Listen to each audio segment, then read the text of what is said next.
Doors.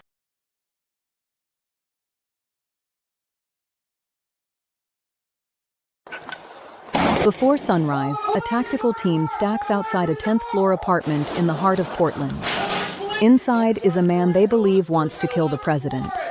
In the next 90 minutes, he will break their drone, ride out their gas, and walk to his own door with a gun in his hand. What the officers feared in his other hand would change how you see every second that follows. This is the case, from the call that started it. This is dispatched. On the morning of Thursday, 5 days earlier, 2026, at an apartment January 31st, just after 1 in the afternoon, a man walks into the Safeway on Northwest 13th and Lovejoy, approaches 2 uniformed security guards, and tells them he is a United States Secret Service agent. Then he draws a handgun, points it at one of them, and pulls the trigger. The suspect, 57-year-old, on the morning The gun doesn't fire. The guards fight him off, and he runs, leaving behind an instrument case. Inside is a loaded shotgun, and on the shells someone has written a message, a threat against the life of President Donald Trump. Detectives spend the next 5 days tracing that shotgun to a name, Eric Sherrer, 57, and to an apartment in the 1600 block of Northwest 14th Avenue. wanted for an incident that took place. Call the police! Search warrant! Step away from the door! 5:18 in the morning, February 5th. The Special Emergency Reaction Team stacks in the hallway behind a ballistic shield. They announce, they breach. But the door does not give the way it should, and Sherrer does not come out. You broke our drone. Communicate with. For nearly an hour, negotiators do everything right. They call his name, they call his phones, they fly a small drone toward his door to see inside, and he knocks it out of the air. "You broke our drone," an officer says, almost in disbelief. They keep talking anyway. He will not. We're going to be moving up to the viewport to put gas in. We have the radio, let us know if you see me. With the door still holding and no contact, the team makes a decision. They evacuate the entire 10th floor, every neighbor, every apartment, because what comes next will not stay in one unit. Then they deploy the gas.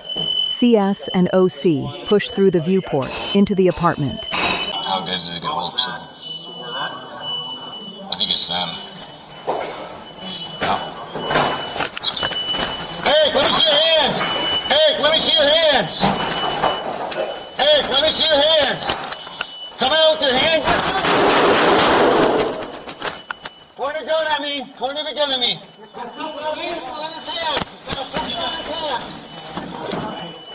I'm good. You good? It works. The door moves, and Sherrer steps into the open with a handgun in his hand. An officer calls out, "Let me see your hands." Detective Charles Asheim fires 8 rounds.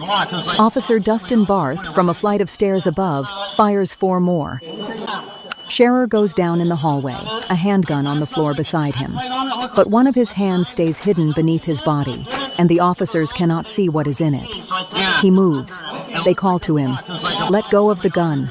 We want to help you." They send a police dog to pull him clear. It isn't enough.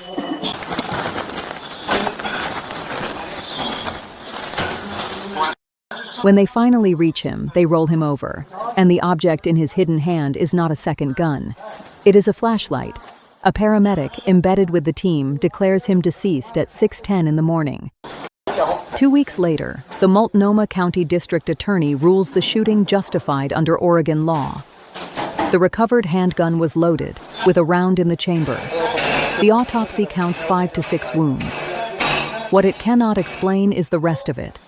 The badge that was never real, the president's name on a box of shells, and a man who chose, after 90 minutes of officers begging him to live, to walk to the door anyway. A grocery store, a threat no one could fully decode. And 90 minutes that ended the only way a man with a gun in his hand and nothing left to lose seems to have wanted it to. This has been Dispatched.